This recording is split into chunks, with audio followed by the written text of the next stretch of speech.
बहुत स्वागत है सर आपका रिपब्लिक भारत के इस मंच पर। बहुत बहुत धन्यवाद। एक बार जोरदार तालियां हो जाए सर के लिए। क्योंकि किसी भी राज्य की तरक्की, उन्नति उसके आर्थिक आंकड़े बताते हैं, आर्थिक नीतियां बताती हैं कि आर्थिक नीतियां कितनी मजबूत हैं। सर कैसे समझें, सबसे पहले आपसे यही कि क्या एजेंडा है आपके कार्यकाल में, कौन सी आर्थिक नीतियां हैं जो राजस्थान को महाराष्ट्र, गुजरात जैसे अधिक समृद्ध राज्यों की श्रेणी में आगे लाकर खड़ा करती है?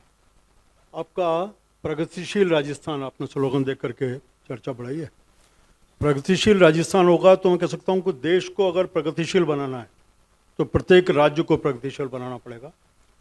इसी तरह अगर राज्य को प्रगतिशील बनाना है तो प्रत्येक जिले को, गांव को, उसको प्रगतिशील बनाना पड़ेगा। इस विजन को लेकर चलना पड़ेगा। तो राजस्थान की सरकार ने लगातार देखते चली कि अपने बजट का साइज बढ़ाने का काम किया पिछले 3 बजटों में लगातार। उसका उद्देश्य है कि हम कैसे अपनी चीज़ों को, इंफ्रास्ट्रक्चर, बाकी सब चीज़ों को कैसे इम्प्रूव कर सकते हैं। एक विषय जिलों को केंद्रित करते हुए 5 तत्वों को लेकर के उनको हम कैसे विकसित करें प्रत्येक जिले का, इसको बजट में एक विजन को लेकर काम करने का काम किया। और इसी तरह तीसरा हमने कहा कि गाँवों का विकास, इन सबको, और फिर साथ में इन सबका विकास करना है। तो जैसे आपने कहा कि प्रधानमंत्री जी ने एक विजन को लेकर बात की, उन्होंने कहा कि 4 तत्व हैं, 4 जातियों की जो बात की उन्होंने, महिला, युवा, किसान और मजदूर। तो राजस्थान के बजट में भी इन चारों के ऊपर फोकस बाकी सब चीज़ों के साथ साथ स्पष्ट रूप से देखने को मिलता है। उद्योग एक बहुत बड़ा चर्चा, बहुत बड़ी संख्या में आज स्टूडेंट बैठे हैं यहाँ पर।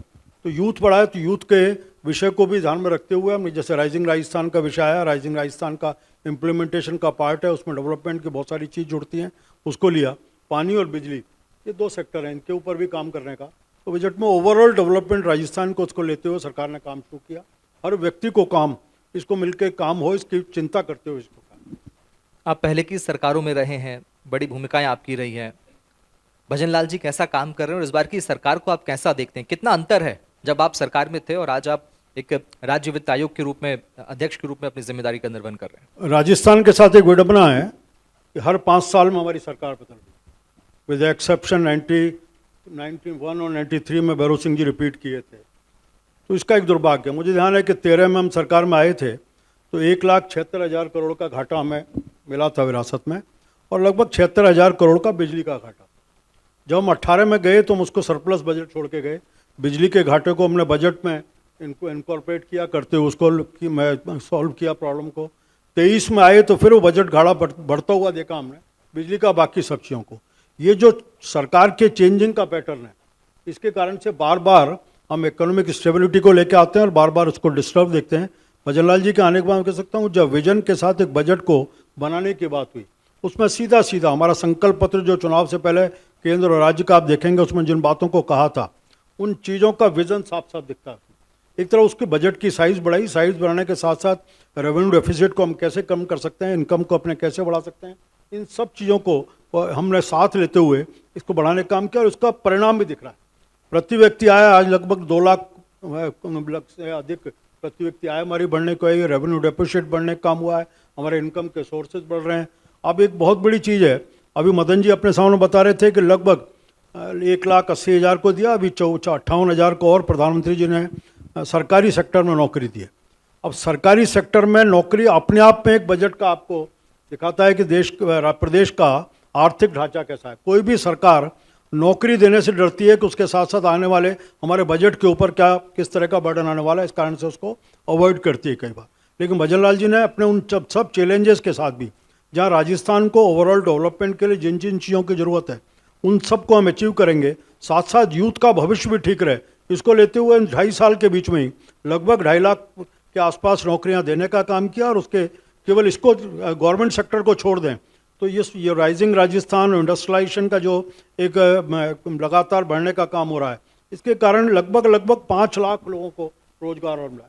फिर इनडायरेक्ट जो रोजगार मिला उसको और जोड़ेंगे तो काफ़ी मल्टीप्लाई, काफ़ी अच्छा सेक्टर निकल करके आ सकता है। मैं कह सकता हूँ कि इस सब को ये अपने आप में इंडिकेट करता है कि राजस्थान का आर्थिक जो ढांचा है वो मजबूत है। लगातार ठीक करने की दिशा में एक विजन के साथ राजस्थान की सरकार काम। अक्सर खबरें आती रहती हैं, हम पढ़ते रहते हैं अखबारों में भी, टेलीविजन पर भी। एक पलायन बड़ा विषय है राजस्थान के लिए। अच्छे उद्योग आना राजस्थान में क्या रोक सकता है पलायन को? आपने ठीक कहा, राजस्थान के साथ 2 बड़े दिक्कतें थी हमारे पास। इंफ्रास्ट्रक्चर एक विषय है, उसके साथ साथ हमारे पास पूरे देश का पॉपुलेशन 10% है और 1% पानी हमारे पास। दूसरा, बिजली की हमारे पास पर्याप्त जितनी ज़रूरत थी, उसकी डिमांड जितनी थी उसकी हमारे पास अवेलेबिलिटी नहीं थी। और इसका कारण था कि हमारे पास इंडस्ट्रियलाइजेशन जिस तरह का होना चाहिए था, वो इंडस्ट्रीज़ हमारे पास नहीं आ रही थी, आसपास के स्टेट्स में जा रही थी। इन दोनों सेक्टर्स को आज सरकार बनने के क्योंकि प्रायोरिटी में लिया, तुरंत मुख्यमंत्री ने 15 दिन में ERCP के प्रोजेक्ट को पूरा करने का, रामजल सेतु को पूरा उसके ऊपर एग्रीमेंट किया, उसके ऊपर काम शुरू हो गया। इसी तरह यमुना जल एक जो शेखावटी सेक्टर में काम है उसको लेने का काम किया। अभी आपने देखा कि हमने रिफाइनरी शुरू की, इसके कारण से आज बहुत बड़ा पेट्रोकेमिकल का हब ये वेस्टर्न राजस्थान का एरिया जो बॉर्डर डिस्ट्रिक्ट्स हैं वो बनने की बात होगी। नर्मदा का पानी होगा, राजस्थान के नहर में जो इधर हनुमानगढ़ गंगानगर का ये सेक्टर है, इस सेक्टर में पंजाब से जो पानी आता है उसमें काफ़ी कुछ खालें जो बनी हुई है, नालियाँ हैं, उन नालियों में टूटन बहुत थी। तुरंत भजनलाल जी के नेतृत्व में सरकार बनते हुए नालियों को रिपेयर कराया। इसके कारण ये है कि आज अंतिम पॉइंट तक वो पानी पहुंच पा रहा है, तो किसान को एक सुविधा के बाद मैं कह सकता हूँ कि ये जो बेसिक, फिर साथ साथ इंफ्रास्ट्रक्चर, इसमें डबल इंजन की सरकार का भी काम हो रहा है और ट्रिपल इंजन 4 इंजन। हमारे साथ एक एडवांटेज है कि राजस्थान में बीजेपी की सरकार, मध्य प्रदेश में बीजेपी की सरकार, गुजरात में बीजेपी की सरकार, हरियाणा में बीजेपी की सरकार, उत्तर प्रदेश में बीजेपी की सरकार, तो बहुत सारे प्रोजेक्ट्स जिनको हम करना डबल इंजन हैं, कई 3 इंजन 4 इंजन 5 इंजन तक पहुंचे। उसका एक एडवांटेज आप देख रहे हैं कि कई बार कहते हैं कि हरियाणा में सरकार थी इस कारण तुरंत हम इस काम को कर पाए, कई लोग आरोप लगाते हैं, लेकिन वो ये भूल जाते हैं कि आप भी एक समय ऐसा था जब दिल्ली में, हरियाणा में और राजस्थान में, तीनों में कांग्रेस की सरकार थी। ERCP को लेकर के जब गहलोत जी या मुख्यमंत्री थे उस समय वहाँ आपके काउंटर पार्ट मध्य प्रदेश में मुख्यमंत्री थे, आप लेटर नहीं लग के आ पाए उनसे। राजस्थान में शपथ लेने के 15 दिन में इसके ऊपर समझौता हो गया और शायद 26-27 दिन में यमुना जल का समझौता हो गया। तो ओवरऑल इसके कारण मुझे लगता है कि अब ये चीज़ें डेवलप होंगी तो पलायन की जो चीज़ें रुकेगी। और अभी भी लगभग 9 लाख के आसपास का जो इंडस्ट्रियलाइजिंग राजस्थान में समझौते हुए थे वो ज़मीन पर आ गए, प्रोडक्शन स्टार्ट हो गया। इसके एक रिजल्ट भी हमें धीरे धीरे परिणाम दिखने लगे। राजस्थान को समृद्ध बनाने के लिए निवेश भी एक बड़ा अहम कड़ी होती है। ऐसा क्यों कि निवेश के मामले में राजस्थान कई ऐसे राज्य इनसे पीछे हैं आज भी? बड़ा कारण जो मैंने बताया वही कारण, इसलिए कोई हमारे यहाँ हिंदुस्तान में कहीं देखेंगे, दुनिया में देखें तो सबसे बड़े उद्योगपति, ऐसा आपके कार्यकाल में क्या राजस्थान की सरकार कुछ ऐसा करेगी कि निवेशकों को आकर्षित करें और ज्यादा आकर्षित करें? मैं 4 फैक्टर आपको बताए, ये चारों फैक्टर ऐसे हैं जो निवेशकों को आकर्षित करें। हमने कहा ये शेखावाटी का क्षेत्र जिसमें हमारे हेरिटेज के कारण इसको जाना जाता है, पुरानी हवेलियाँ हैं, उसके लेकर राजस्थान की सरकार ने उनको एक विज़न बनाया है कि इन हवेलियों को हम टूरिज्म के रूप में कैसे डेवलप करें, इसके शुरू किया। मुझे ध्यान आता है कि भैरव सिंह जी जब थे तो 2 बातें कई बार आती थी 77 के पहली बार जो मुख्यमंत्री बने, उनका राजस्थान के साथ एक तो ये एनिमल हस्बेंड्री और टूरिज्म, 2 ऐसे सेक्टर हैं जो राजस्थान की इकोनॉमी को बहुत बड़ा ग्रोथ दे सकते हैं। इन दोनों सेक्टरों के ऊपर भी सरकार ने भी काम शुरू किया है। हम लगातार गौशालाओं के ऊपर अपना उनको जितना सब्सिडी देने का काम, वो देने का काम कर रहे हैं। इसके साथ साथ दूध का उत्पादन कैसे बढ़ा सकते हैं। आज भी हम जितना हमें ज़रूरत है उसका लगभग 40% ही दूध हम कर सकते हैं, बाकी हमें अलग अलग सोर्सेज से लेना पड़ता है। दूध का उत्पादन कैसे बढ़े, फिर इसके कारण से दूध के बाई प्रोडक्ट्स बढ़ने की बात होगी, उनके डेयरी प्रोडक्ट बढ़ेंगे तो हमारी इनकम का एक बहुत बड़ा होगा। इससे टूरिज्म में भी आज राजस्थान के पास जितने एवेन्यूज़ हैं उसका मुझे लगता है कि हम कोई एग्जैक्ट आंकड़ा नहीं, लेकिन 40% के आसपास ही एक्सप्लोर कर पा रहे हैं। आज भी बहुत बड़े क्षेत्र ऐसे हैं जिनको राजस्थान भी एक्सप्लोर नहीं कर पाए। इन सबको डेवलप करेंगे तो आज बहुत संख्या में हम टूरिस्ट देखते हैं राजस्थान की तरफ आ रहा है, उसको अवसर मिलेंगे तो एक बड़ा राजस्थान के आय का भी साधन बढ़ेगा, इन्वेस्टमेंट का भी एक बहुत बड़ी चीज़। ये तो बात हुई शहरों की, क्या ग्रामीण एरिया में, क्या गांव के जो क्षेत्र हैं, क्या उनकी आर्थिक स्थिति को, उनकी अर्थव्यवस्था को मजबूत करने के लिए भी कदम उठाए जा रहे हैं, या आज भी जो गांव का ग्रामीण है, गांव का किसान है, उनके लिए कोई आर्थिक नीतियां हैं आपके पास? मैंने अभी कहा आपको, राजस्थान की सरकार ने ये पहली बार एक तो गांव के जिले के हिसाब से अपने बजट को करने का काम किया। इसके साथ साथ 5 उस डिस्ट्रिक्ट का फल कौन सा होगा, उस डिस्ट्रिक्ट की सब्जी कौन सी है, उस डिस्ट्रिक्ट का खेल कौन सा है, उस डिस्ट्रिक्ट का टूरिज्म पॉइंट कौन सा होगा, ऐसे 5 चीज़ों को लेकर के हर डिस्ट्रिक्ट को लिया, उसको डेवलप करने का काम किया। तो इसमें आज ये टूरिज्म का सेक्टर है, हम एनिमल हस्बेंड्री का सेक्टर है, इसको हम प्रमोट करेंगे तो बहुत बड़े पैमाने पर ग्रामीण क्षेत्रों में भी इसका विकास सीधा सीधा दिखने का है। एक और है, हम ये जो अर्बनाइजेशन की चीज़ है। जब तक इंडस्ट्रियलाइजेशन बढ़ेगा तो वहाँ भी इंडस्ट्रीज पहुँचेंगी तो जॉब के अपॉर्चुनिटीज़ भी और उस एरिया का डेवलपमेंट भी, दोनों चीज़ निकलेंगी। इसके लिए बिजली की उपलब्धता और पानी वहाँ पहुँचे और इंफ्रास्ट्रक्चर रोड पहुँच जाए, तीन चीज़ पहुँच गई तो डेवलपमेंट पहुँचेगा। उसको इंश्योर करने का हम सरकार लगातार करें।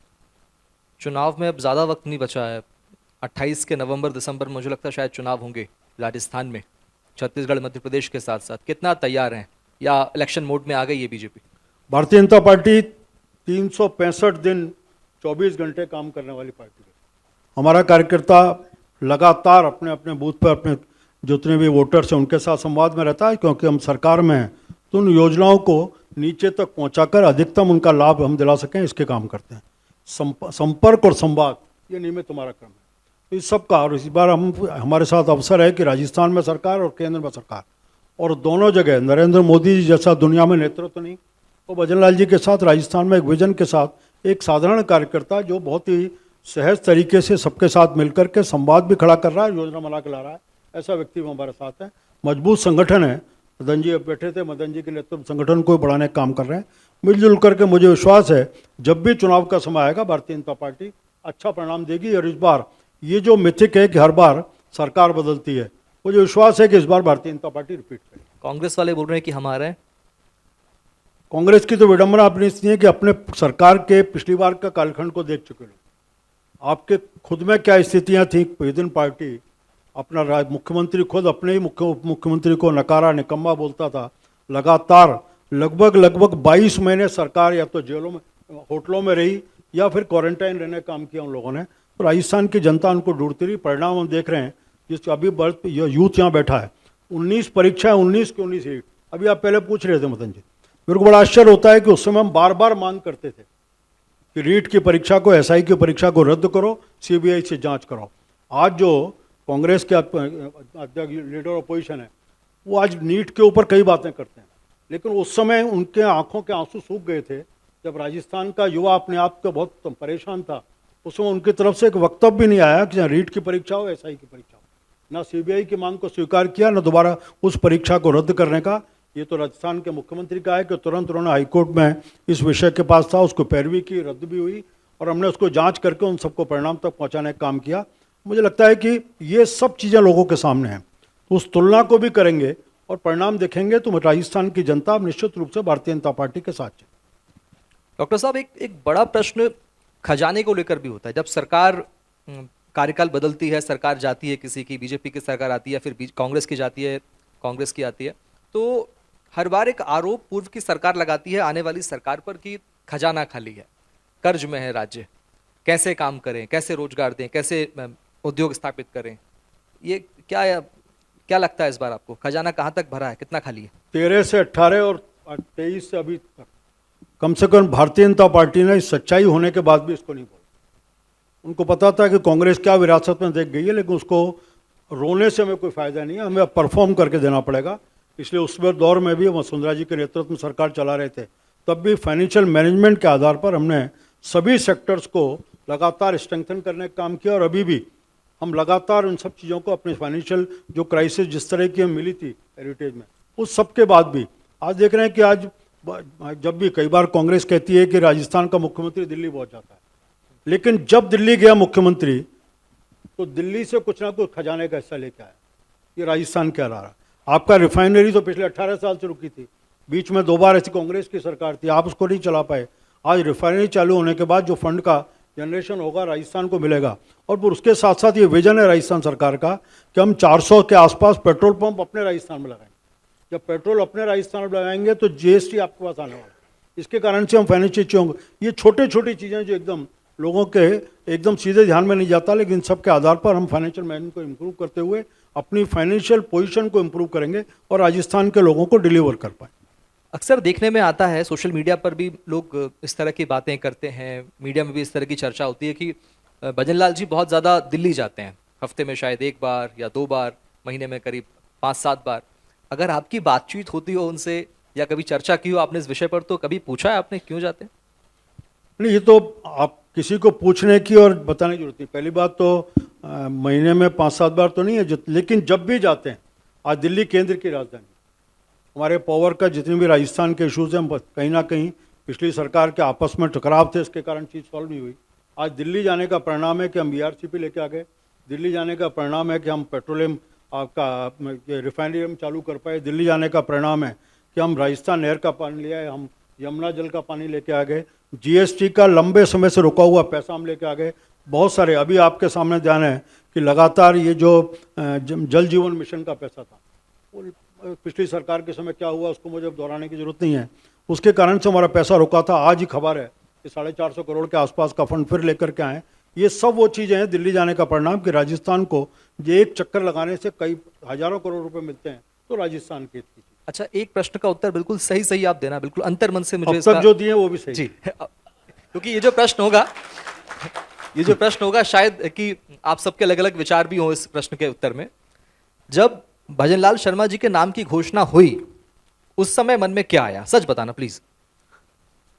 सही बोलूँ ना? बिल्कुल सच। भजनलाल से मेरा आत्मीय संबंध। जी, तो एक बड़े भाई को छोटे भाई के इस दायित्व को मिलने की जो प्रसन्नता हो सकती है, मेरे को वही। जोरदार तालियां, बहुत अच्छा उत्तर दिया, वाकई में मुझे लगता है सत्य दिया। एक सवाल छात्रों को लेकर भी है, युवाओं को लेकर भी है। कोटा राजस्थान कई डॉक्टर्स देते हैं देश को, बड़े अफसर देता है राजस्थान देश को। कई मेरे मित्र भी है आईपीएस से आईएएस जो राजस्थान कैडर के हैं और अच्छे बड़े बड़े पदों पर हैं। क्या लगता है कि ऐसा कुछ राजस्थान में और विशेष होना चाहिए, कोई ऐसे एकेडमी, ऐसा संस्थान या कोई और अच्छा डेवलपमेंट ऐसा होना चाहिए छात्रों के हित में जो इस संख्या को और ज़्यादा बढ़ाए? चूँकि आत्महत्या के मामलों में भी छात्रों में इस तरह की तस्वीरें देखने को मिलती रहती है हमें, तो एक कलंक है, मुझे लगता है कि एक धब्बा जैसा लग जाता है जब भी खबर में सुनते हैं राजस्थान में ऐसा हो गया, तो एक गलत लगता है बहुत। मुझे पता नहीं इस मंच पर बोलना चाहिए नहीं, बिल्कुल बोल सकते। मन की बात है, नहीं मैं आपके नाते नहीं, समाज कैसे लेगा। मैं जब यूनिवर्सिटी में पढ़ता था तो क्लास की स्ट्रेंथ 80% रहती। आज जब मैं यूनिवर्सिटी में जाता हूं तो 5%। यूनिवर्सिटी खाली है, कोचिंग इंस्टीट्यूट्स भरे पड़े। माता पिता ने एक टारगेट तय किया, मेरा बेटा क्या बनेगा, उस टारगेट को पूरा करने के लिए उसके ऊपर पूरा बर्डन है। मुझे लगता है इसका बहुत बड़ा कारण ये आत्महत्याओं का बड़ा कारण है, इसलिए फ्री छोड़ना चाहिए। बहुत सारे ऑप्शंस हैं दुनिया के, एक किसी ऑब्जेक्ट को पूरा नहीं करने से दुनिया के रास्ते नहीं बन सकते। कलाम हमारे सामने उदाहरण है। अब्दुल कलाम ने ज़िंदगी में क्या सोचा था, वहाँ नहीं बन पाए, बाद में देश के राष्ट्रपति बने और दुनिया में हमारे इसको एटॉमिक मैन के नाम से प्रसिद्ध हुए। उस आइडियल को ध्यान में रखते हुए हम सबको उस पर काम करना चाहिए। आपकी बात सही है, राजस्थान में संस्थानों की कमी नहीं है। उन संस्थानों को अपना क्वालिटी डेवलपमेंट करने की तरह उसके ऊपर काम करना चाहिए। कहीं को कमी है तो हम उसको कैसे दूर कर सकें, ये करेंगे तो राजस्थान एजुकेशन के नाते, आज हेल्थ के नाते हम बहुत बड़ा हब बन रहे हैं जी, लोग आ रहे हैं काफ़ी। एजुकेशन के नाते भी राजस्थान बहुत बड़ा हब बनेगा। हमारे यहाँ बहुत इंस्टीट्यूट हैं जो बहुत अच्छी प्रतिष्ठा के साथ आज देश भर के दुनिया भर के लोगों को अट्रैक्ट कर रहे हैं। तो नहीं, बाकी भी करेंगे तो एक अच्छा स्कोप बन करेंगे। एक आर्थिक मामलों को चूंकि आप देख रहे हैं, वित्त आयोग को आप संभाल रहे हैं, एक बड़ा सवाल आम लोगों के मन में भी होता है, हम सब के मन में होता है, एक बचत, मनी की बचत, एक मैसेज सरकार की, आम आदमी की बचत तो जरूरी है। हमारे यहाँ जिस समाज में हम रहते हैं, तो मैं अपने उदाहरण देता हूँ कि मैं रहता था तो मेरी पिता की नानी हमारे साथ रहती थी और वो छोटी छोटी बचत रह करके घर में कोई आता था तो उसको पैसे देती थी। कोविड का कालखंड हमने देखा, जब सब जगह से आपका पैसा आना बंद हो गया था तो घर की महिला ने अपनी पोटली खोल करके पैसे निकाल करके दिए कि मेरे पास पैसा ऐसे काम कर लो। आज भी बेटी की शादी होती है तो माँ चुपचाप करके 5-5 रुपए करके जो बचाती है वो 10-20 हज़ार निकाल के दे देती है कि बेटी की शादी में काम आए। देखिए, ये जो भारत का अर्थशास्त्र है इसको दुनिया नहीं समझ सकती। इसलिए बचत बहुत जरूरी है। बचत परिवार के लिए भी, समाज के लिए भी, देश के लिए भी, सबके लिए। दुनिया भर में युद्ध का दौर चल रहा है, तेल का संकट हम सब ने देखा, पीएम ने भी अपील की, उन्होंने भी कहा कि संभलने का वक्त है। कुछ लोग कह रहे हैं, आर्थिक मामलों की जानकारी कह रहे हैं कि नोट में रबड़ लगाने का समय आ गया है। ये तो बस आवश्यकता है कि हमें अपने आप पे नियंत्रण, कोविड ने सारे दुनिया को सिखाया, हमें भी सिखाया। और भारत ऐसा देश था कि जो देश के नेतृत्व के ऊपर विश्वास करके हम चले तो निश्चित रूप से उन सब के बाद सबसे कम असर हमारे पास हुआ। भारत ऐसा देश था जिसने 3 वैक्सीन बनाए और 3 दुनिया से 100 से अधिक देशों को वैक्सीन देकर के संपूर्ण विश्व को संदेश देने का हमने किया कि हम वसुदेव कुटुंबकम की बात ही नहीं करते, उसके ऊपर चरितार्थ करने का काम। आज भी इस सब चीज़ों को मुझे लगता है कि इसी के ऊपर रखते हुए हम अपनी अपनी आवश्यकताओं को सीमित करते हुए चीज़ों को बढ़ाने का काम करें, अपने सोर्सेज बढ़ाएं और ऐसी चीज़ों को जो दुनिया में पता है कि हमें अपने पास नहीं है, कहीं और से लेनी पड़ती है, वो घर का एक उदाहरण, उसको एक छोटी सी यूनिट मान के चलेंगे तो ध्यान आएगा, पेट्रोल बचेगा तो हमें बाहर से नहीं लेना पड़ेगा, हम उसके रिसोर्सेज कर सकते हैं, कोई और अल्टरनेट चीज़ें तो उसको खड़ा करेंगे तो निश्चित रूप से बहुत बड़ी बचत होगी। उस बचत को हम डेवलपमेंट के और बहुत सारे कामों में लगा सकते हैं। ग्रेट आइडिया, बहुत शुक्रिया डॉक्टर साहब, और जोरदार तालियां हम सबको समझाने के लिए, बताने के लिए, राजस्थान के विजन को समझाने के लिए कि आने वाले 5 साल में राजस्थान कहां तक पहुंचेगा। बहुत अच्छे से आपने समझाया, बहुत शुक्रिया सर, मंच पर बहुत बहुत धन्यवाद, आपके चैनल ने मुझे इसका अवसर दिया अपनी बात रखने का, बहुत बहुत धन्यवाद। Thank you sir, thank you very much. बहुत अच्छे से आपने संबोधित किया, बताया।